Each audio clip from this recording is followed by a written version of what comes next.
सबूर 123।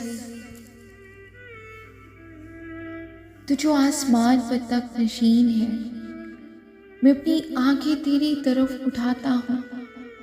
देख जिस तरह गुलामों की आंखें अपने आका के हाथ की तरफ और लौंडी की आंखें अपनी बीबी के हाथ की तरफ लगी रहती हैं, उसी तरह हमारी आंखें खुदावंद अपने खुदा की तरफ लगी हैं। जब तक वो हम पर रहम ना करे, हम पर रहम कर आए खुदावंद, हम पर रहम कर, क्योंकि हम जिल्लत उठाते उठाते तंग आ गए। असुदा हालों की तमक्सर और मगरूरों की हकारत से हमारी जान सैर हो गई। आमीन।